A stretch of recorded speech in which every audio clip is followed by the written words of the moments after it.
Hi, I'm Tony. This is Long Story Short, and I'm home for the holidays.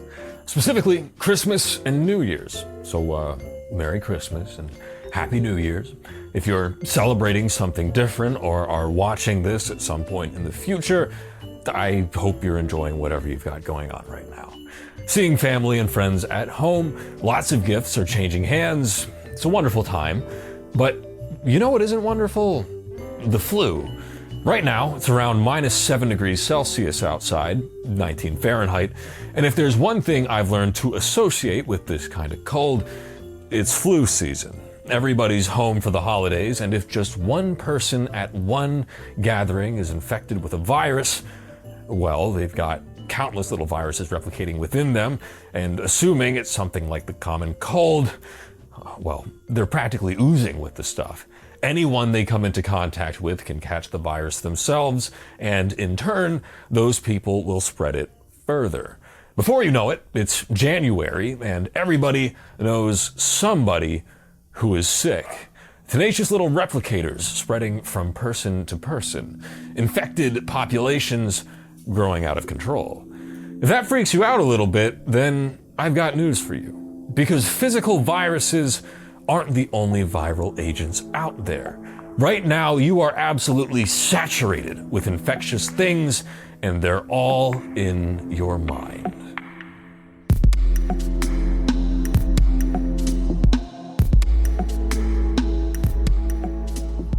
Jokes, for example, behave in a really interesting way in the age of the internet. If I had some black bars, maybe some witty text, a few layers of irony, I've got what everyone knows as an internet meme.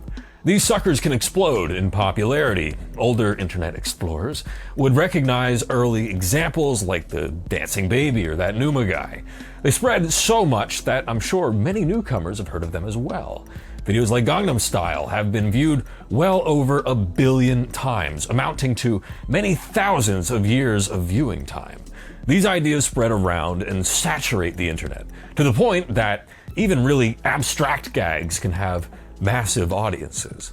There's a word for stuff that behaves like this, stuff that spreads rapidly from person to person. Viral. Viral videos, viral images, you get the idea. People hear or see something, see some sort of value, outrage, anything that makes them want to share it with more people, and then they do. Those people may or may not have the same reaction. If they do, they'll spread it further. If an idea is really funny or controversial, it's more likely to be spread around. It's more infectious, contagious. Something like Gangnam Style, with its flashy visuals and catchy pop sound, gets spread a lot. And almost everyone who heard of it spread it to more people, and most of those people spread it to other people too, before eventually mainstream media caught a hold of it, and now thousands of years of human attention have been devoted to watching a Korean pop song. But memes aren't limited to the internet. Most people are more familiar with internet memes because, well, they're well-packaged little videos and pictures and songs that we beam around the world, purpose-built for this stuff. But those are strictly internet memes. Memes themselves are merely contagious ideas, and they are almost everywhere, and they are almost everything. I am certain that you are infected with a bunch of them right now. In fact, I'd argue that it's not entirely unlikely that you are more meme than you are you. Where did you get your fashion? How about these golden arches? Do I need to tell you what they represent? How about this stuff? Would you identify this primarily as green paper? I doubt it. Fashion is spread by prominent people. You've probably eaten at McDonald's at least a handful of times in your life, and even if you somehow haven't, you've seen and heard enough of it to know that these arches aren't just arches. They're McDonald's. Your whole life you've been told that this green paper is worth something. You've seen other people collect and trade with it with that value in mind, and you're doing the same thing yourself, spreading that idea. Even now, the holiday I am celebrating is a meme. Lots of people are gathering to celebrate Christmas, the birth of Christ, even though many biblical scholars believe he was born in the summer. In fact, very little of what we think of as Christmas has any basis at all in the Bible. So why do we do it? Simple. We're infected with the Christmas meme.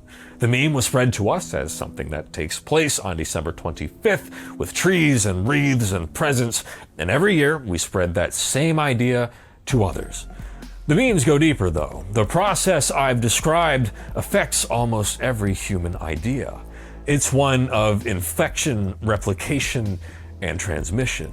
It can be used to describe much about our modern society. Democracy is just one big meme that really took off in the West during the Enlightenment. Capitalism? A meme. On the topic of the holidays, it's not just Christmas that's a meme, it's Christ too. The Christianity meme is one of the most widespread and persistent memes in history. The God meme that underlies it, even more so. That's not to say that these things aren't real, unique, or important. The interesting thing with memes is that none of that really matters. After all, the vaccine meme is all of those things, and at times, it doesn't do so well. Whereas the flat earth meme is none of those things, and yet has persisted for a long time. Nope, that's the power and the danger of memes. More often than not, their contagiousness is tied to much more than whether or not the idea is a good one. So what do these memes mean? If they are our ideas, our religions and philosophies and ways of life, what does that make of our reality? Well, that's just it. Memes make our reality. They are a model with which we can try to understand the flow of human ideas. We have this big network now, the internet, purpose-made for sharing memes. These memes shape what we do and how we view the world, to the point that for us in our built-up society, the memes are reality. One could say that we are submerged in memes, like fish are submerged in water. In this way, the reality we experience is more of a hyper-reality, one step removed from any objective realness. At this stage in civilization, we've replaced most natural aspects of our world with our own artificial memes. When people think of drinking water, it's in a cup or a bottle, not from a stream or a well. Meat, for many, isn't something alive that must die for you to eat it. It's more something that materializes from behind a counter when you give a person, or more often these days a robot, some of that green paper from earlier. Rotations of the earth are days, revolutions around the sun are years. I can jump up and down levels of abstraction on concepts spanning the globe, and memes would saturate all of it. If this were the zombie apocalypse and memes were the zombie virus, well, there wouldn't even be a resistance. I mean, we'd all just be zombies. Bummer. Depending on the type of person you are, you may not like this idea, the meme. Acknowledging that the reality we live in is far removed from any real reality isn't an easy pill to swallow. But it's a very compelling argument. Because most of our ideas aren't purely our own, and our perceptions of reality are influenced by the memes in our brains. To escape that, you'd have to escape society.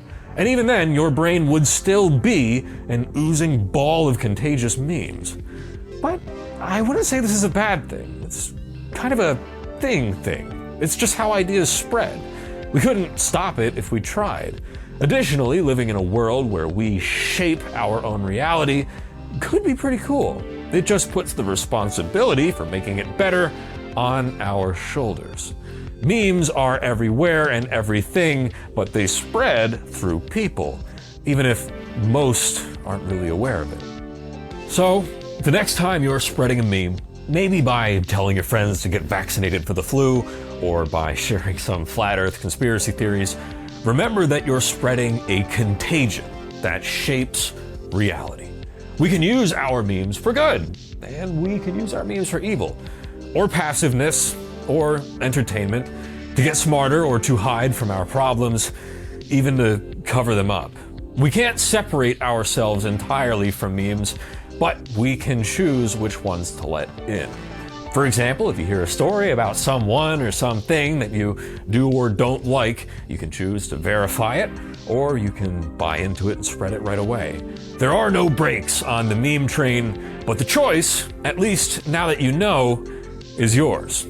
So choose wisely, spread your memes with care, and as usual, share any memes you've got lying around with me in the comments below. Thanks for watching.